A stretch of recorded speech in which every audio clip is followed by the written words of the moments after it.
पहलगाम आतंकी हमले को जिन आतंकियों ने अंजाम दिया है उनके स्केच जारी किए गए हैं। अब स्केच के आधार पर आतंकियों की पहचान की जा रही है।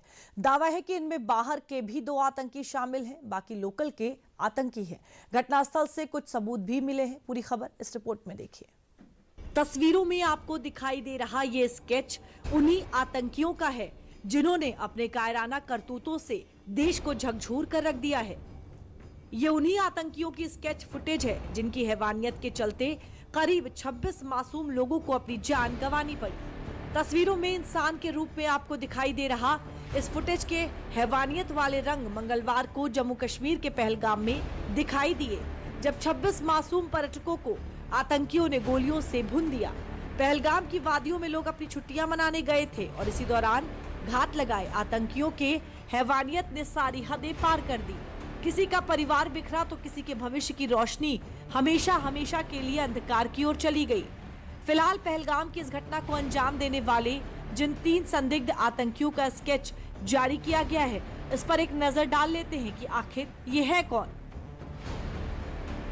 सुरक्षा और इंटेलिजेंस एजेंसियों ने पहलगाम अटैक के संदिग्ध आतंकियों के स्केच जारी किए हैं। इनके नाम आसिफ फौजी, सुलेमान शाह और अबू तलहा बताए गए हैं।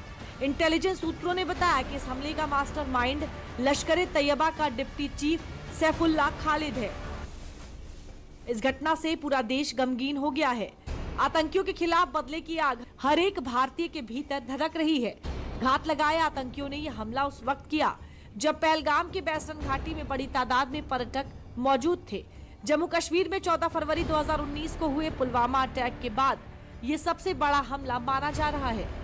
बचत करके यहाँ आता है कि मैं कश्मीर जाके जन्नत को देखूंगा, तो उसके साथ एक निहत्ते टूरिस्ट के साथ जिसके हाथ में तो कोई हथियार नहीं है, वो अपने आप को डिफेंड भी नहीं कर सकता, इस तरह आप उस पर हमला करते हैं, उसकी जान ले लेते हैं। तो मैं कहती हूँ इसकी जितनी भी मजम्मत की जाए वो कम है। और मैंने पहले भी बोला, फिर से बोलती हूँ कि हम पूरे मुल्क के लोगों से, हम कश्मीरी लोग जो हैं शर्मसार है, शर्मिंदा है कि आप वहाँ से आए और यहाँ से आप मौत के में चले गए। तो ये इससे बुरा क्या हो सकता है। इनके मंसूबों को भारत के लोग कामयाब नहीं होने देंगे।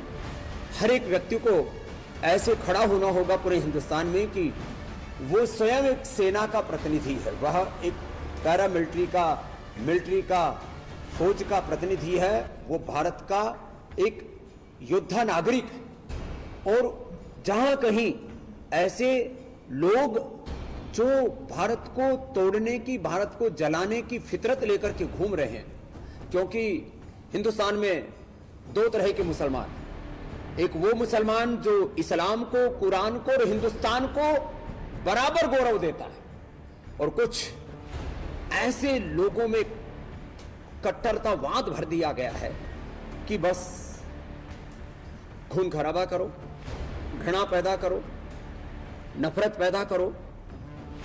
और ये सारा चल रहा है मुख्य रूप से पाकिस्तान से। भारत विरोधी ताकतें पूरी फंडिंग कर रही हैं। पहलगाम के इस आतंकी हमले के बाद पूरे देश में गुस्से की आग धधक रही है। आतंकियों ने जिस तरह निहत्थे सैलानियों को अपना शिकार बनाया है, उससे देश के हर एक कोने से बस एक ही आवाज आ रही है कि आतंकियों पर ऐसी कार्रवाई हो जिससे उनकी आने वाली नस्लों की रूह कांप जाए।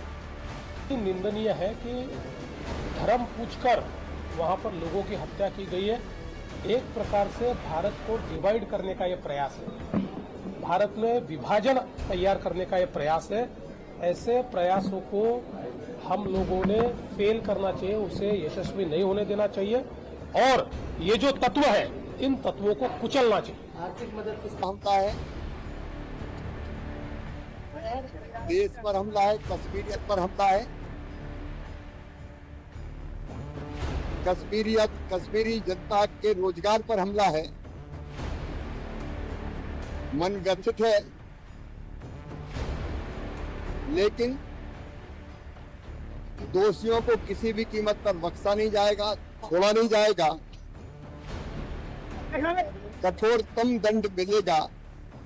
सेना के द्वारा जारी की गई इन तस्वीरों के साथ साथ एक तस्वीर सोशल मीडिया पर भी तेजी से वायरल हो रही है, जिसमें ये बताया जा रहा है कि घटना को अंजाम देने वाले आतंकियों में ये लोग भी शामिल हैं। हालांकि डीडीयूपी इसकी पुष्टि नहीं करता। आतंकियों को लेकर इंटेलिजेंस एजेंसियों ने उनकी पहचान भी बताई है, इस पर भी नजर डाल लेते हैं। इंटेलिजेंस एजेंसियों के सूत्रों ने बताया कि 2 आतंकी पाकिस्तान के थे। 4 आतंकियों की वायरल फोटो में से एक पाकिस्तानी आतंकी बताया जा रहा है। ये द रेजिस्टेंस फ्रंट के एफटी मूसा कैडर का आतंकी है।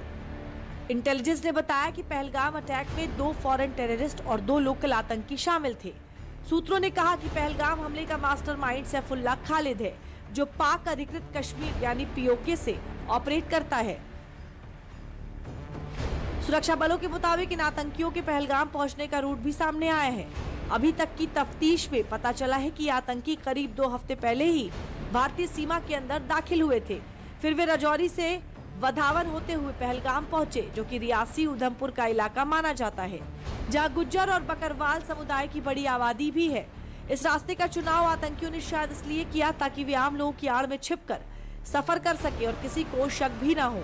इस हमले की जिम्मेदारी द रेजिस्टेंस फ्रंट यानी टीआरएफ नाम के उग्रवादी संगठन ने ली है।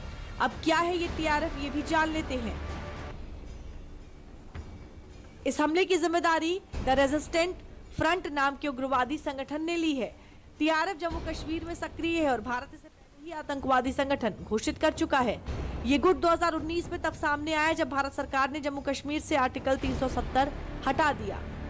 टीआरएफ को लश्कर तैयबा का एक हिस्सा माना जाता है, जो पाकिस्तान का आतंकी संगठन है। टीआरएफ को पाकिस्तान की खुफिया एजेंसी आईएसआई ने बनाया ताकि कश्मीर में आतंकवादी गतिविधियों को नया चेहरा दिया जा सके। इसके गुर्गे दिखने में ज्यादा लोकल और कम धार्मिक मालूम पड़ते हैं। टीआरएफ का नाम और प्रचार गैर धार्मिक है ताकि ये खुद को कश्मीरी आजादी की लड़ाई का हिस्सा दिखा सके। दरअसल इस टीआरएफ का तार 14 फरवरी 2019 को पुलवामा हमलों को लेकर भी जोड़ा जा रहा है। हालांकि पुलवामा के हमले की जिम्मेदारी जेईएम ने ली थी, लेकिन इसका कनेक्शन टीआरएफ के साथ भी हो सकता है, क्योंकि दोनों गुट कश्मीर में एक ही तरह के टारगेट पर हमला करते हैं। 2022 में टीआरएफ ने जेईएम के आतंकवादी आशिक अहमद नेंगू के घर को तोड़े जाने पर धमकी दी थी, जो पुलवामा हमले में शामिल था। फिलहाल पहलगाम की इस घटना पर भारत सरकार के आतंकवाद के खिलाफ जीरो टॉलरेंस की नीति के तहत कार्रवाई तेज हो गई है और ऐसा माना जा रहा है कि जल्द से जल्द इस मामले में आतंकियों को उनके अंजाम तक पहुंचाया जाएगा।